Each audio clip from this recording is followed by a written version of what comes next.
We hope you'll stick around. Mr. Sean is here to entertain the crowd.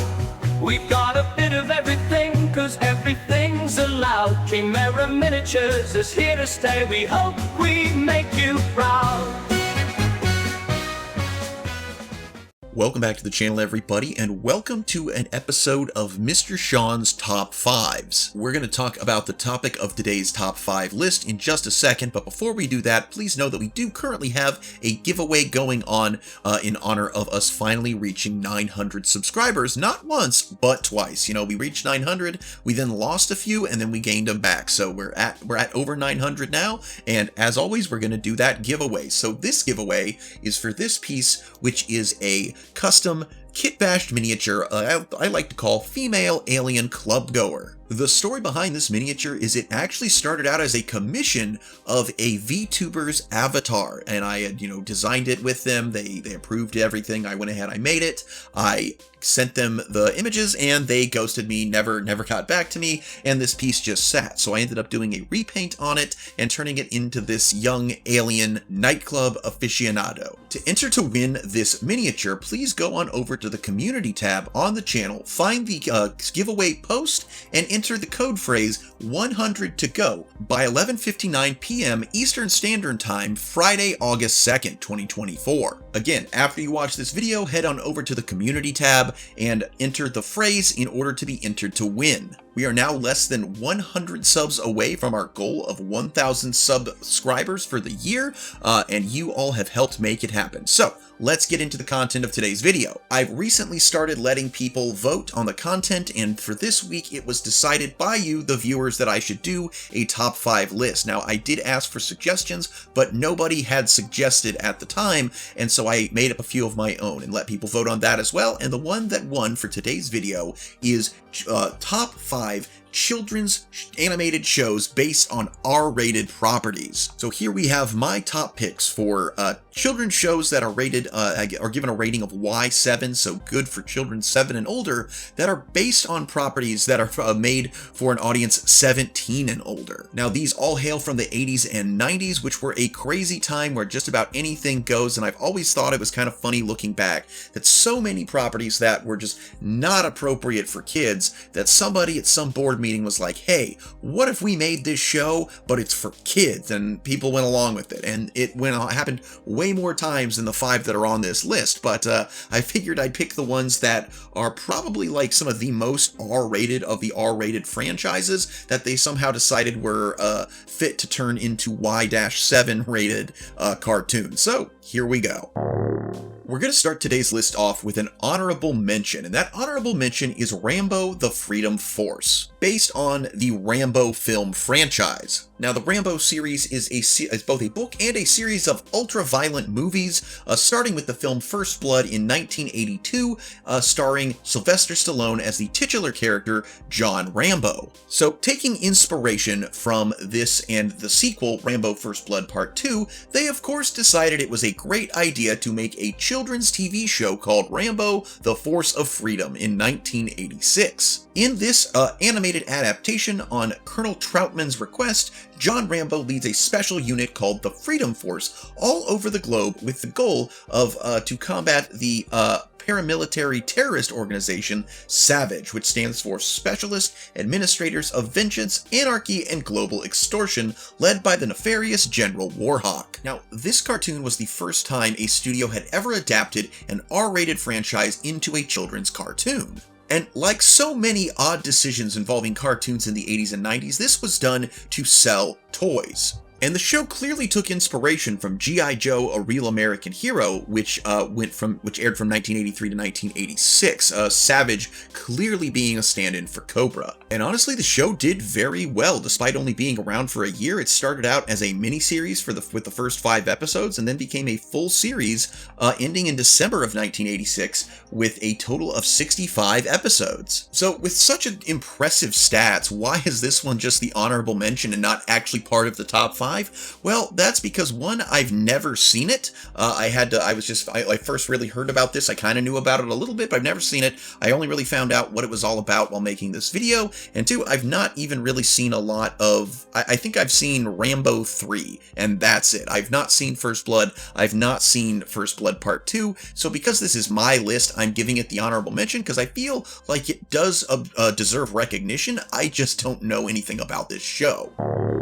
At number 5, we have the 1991 Swamp Thing animated series. Now, the Swamp Thing has had a lot of different media made of him, both live-action movies, TV shows, what have you, and most of it is in the, well, like this one is Y7, most of the movies and TV shows are in like the PG range, but the original subject matter, the Swamp Thing comics written by Alan Moore, which is what brought the character from kind of a one-of, like, kind of horror revenge comic, like one-shot, into the powerhouse that he is to this day, was 100% not appropriate for children. Now, if you're trying to place where you've heard Alan Moore's name before, this is of course the man who wrote the comics for V for Vendetta and Watchmen, which also, Alan Moore is not a kid-friendly person. But despite all of this, they made both content that was for adults, mainly the horror movies and the live-action TV show, which I watched with my father as a small child. Apparently the live-action show was full of women in skimpy clothing, but I don't remember that. I just remember thinking it was really cool that the main character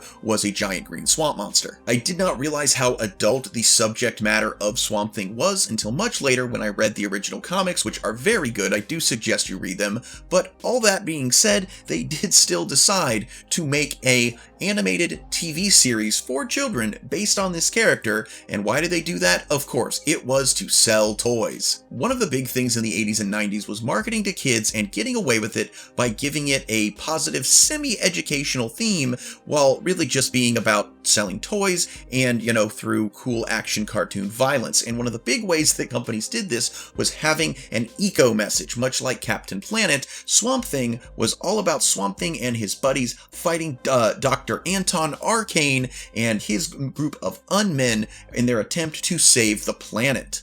Here's the thing, guys, this show did not go over very well. In fact, it only had 5 episodes. So why is this one that didn't seem to be popular at all? Why is it on the list? Well, because I loved these toys as a kid. I never saw the cartoon until later. I assumed they were tie-ins for the live-action show, and I didn't understand the villains because I never saw them on the show. I didn't know it was from a cartoon. But I love these toys, and I'm clearly not the only one, because if you look up the toys that were the tie-in for the animated Swamp Thing film, if you look up their prices today, they go for a pretty penny. I mean, it's not like some of the other like super rare collectibles, but when each of these are a bare minimum $20, and they're from a show that apparently nobody watched and only had 5 episodes, clearly some people have fond memories of this, and just because of how much I love Swamp Thing for the mature themes that he presents, I think it's great that the, 90s boardroom was like, yeah, let's make a Swamp Thing, but for the kiddos.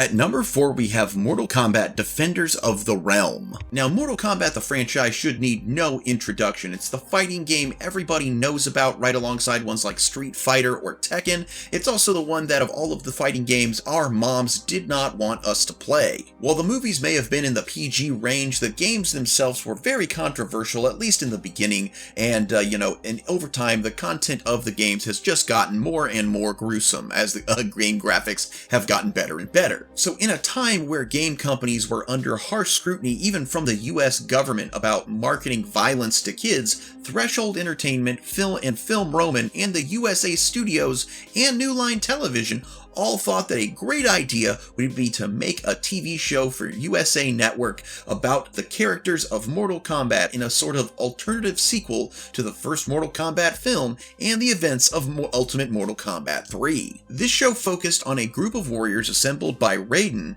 and to defend Earthrealm from invaders who entered through portals from various other dimensions. The assembled warriors included Liu Kang, Curtis Stryker, Sonya Blade, Jax, Kitana, Sub-Zero, and Nightwolf. werewolf, who for some reason functioned mostly as tech support. Again, this show did not last very long. It only had 13 episodes and received quite a few negative reviews. This is mostly because of the way they toned down the violence. As Raiden says in the beginning, much has changed since the last Mortal Kombat tournament, apparently one of these things being the ability for opponents to kill one another. And again, for me, this is why this one is on the list. I know I'm taking a very loose view of the word best, but I love the insanity that was the 80s and 90s, and it was like, hey, how could this possibly go wrong? Us taking a concept for adults, watering it down to be kid-friendly, and then going, hey, isn't this cool? And the thing is, I liked this cartoon as a kid, probably because it was the only way I could experience anything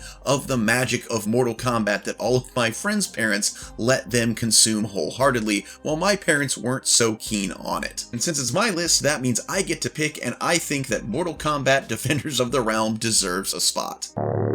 Number 3, we have RoboCop the Animated Series. This was a 1988 animated series based on the 1987 live-action movie RoboCop, taking place in an alternate timeline in a more futuristic version of near-future Detroit. I remember watching reruns of this show and thinking, oh, this is kind of cool. This is like a Robot Man show, and it was there was a lot of laser beams and stuff like that, a lot of robots. So I didn't know as a kid just how exceptionally violent RoboCop the live-action films are. I watched them much later in the early 2000s as an adult and was like, hot damn, even by today's standards, this is a bloody, violent film. And again, that's one of the big things that surprises me about some of these titles is that, in a time when the, all these media companies were facing so much backlash over what they were marketing to kids, instead of coming up with a new concept, they were like, hey, let's take the most violent franchise we have and let's make it for kids. Fun fact about this show, it only ran for one season and it got 12 episodes instead of the normal 13, and that is because Marvel Productions, who were making this cartoon, used the budget for what would be the 13th episode to fund the pilot for the proposed X-Men animated series, also known as Pride of the X-Men, and while that never got turned into a full series, it is one of my favorite X-Men cartoons of all time, as well as the inspiration for an amazing X-Men arcade game. Also interesting, because this was a cartoon made by Marvel Productions, which is of course now owned by Disney, that means RoboCop is a Disney princess.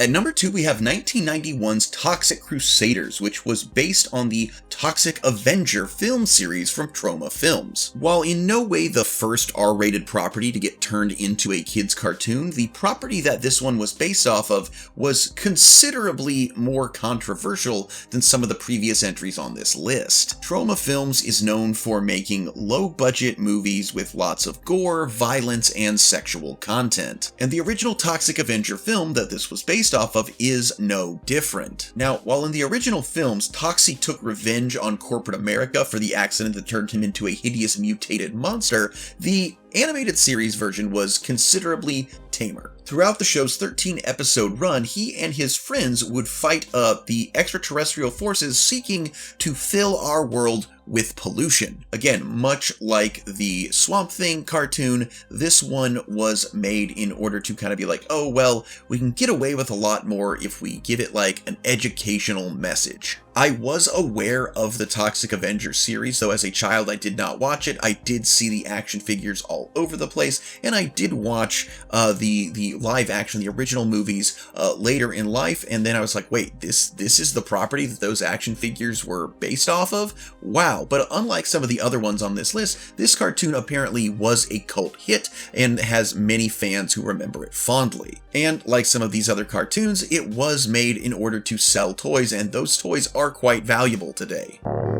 Alright guys, we're going to get to our top tier spot here in just a second, but before we do, I just want to say thank you so much to each and every one of you who have come, who have watched the videos, and who have subscribed. Again, you have helped turn this channel from what it was about 1.5 years ago, which was a tiny channel with 50 subscribers, to one with over 900, and I just can't thank you enough. When I first started this, I thought this channel might get a few views here and there that I could use to kind of pitch my business where I make custom miniatures. Hey, look, I just did it. But it's really started to take on a life of its own, and, I am just humbled and ever so grateful for all the support you have given me, and I just ask that you keep watching the videos, you keep sharing the videos and the channel with your friends, and that help this channel continue to grow so that we can reach our goal this year of 1,000 subscribers, which I never really thought I would accomplish. So thank you all so much. Let's get to number 1.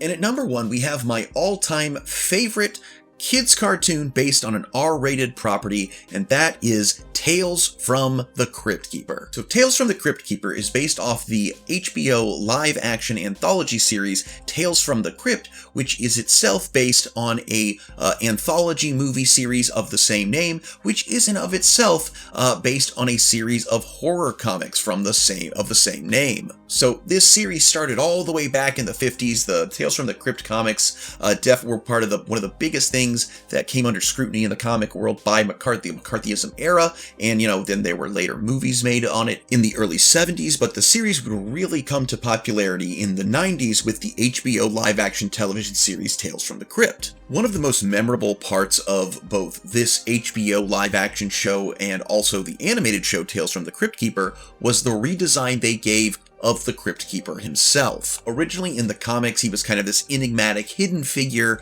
that you couldn't really see, but this gave us the more skeletal, ghoulish, wisecracking Crypt Keeper that, if you know of the Crypt Keeper, this is probably the version you think of. Now, the live-action show was on HBO, which meant that it could get away with a lot more. It could get away with foul language, more gore, more violence, even nudity. And that's the thing, it kind of became known as this very adult horror program, so of course they needed to turn it into a kids cartoon. So this kids cartoon first aired in 1993 and was of course much more mild. All the blood, gore, profanity, and sexual content were completely removed in order to make it more appropriate for the target audience. Also, most of the episodes took place within the fictional city of Gravenhurst, California. Now, these stories were told to the audience by the Crypt Keeper, and they each had some kind of moral lesson at the end. Again, another staple of these children's cartoons of the time. The second season introduced two other hosts, the Old Witch from the Haunt of Fear comics and the Vault Keeper of the Vault of Horror comics,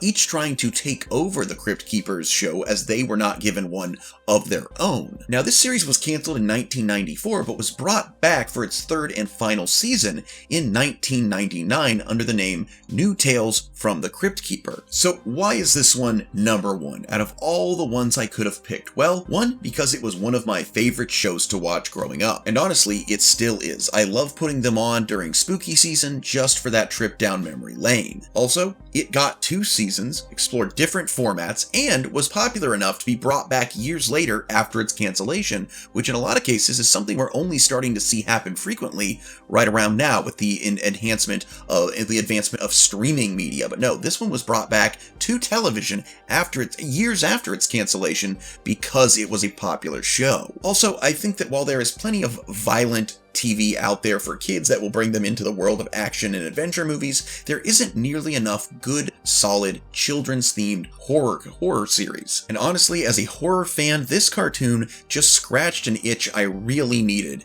as a kid, and it will always have a fond place in my heart for that, and as such, it gets the number 1 spot on this list.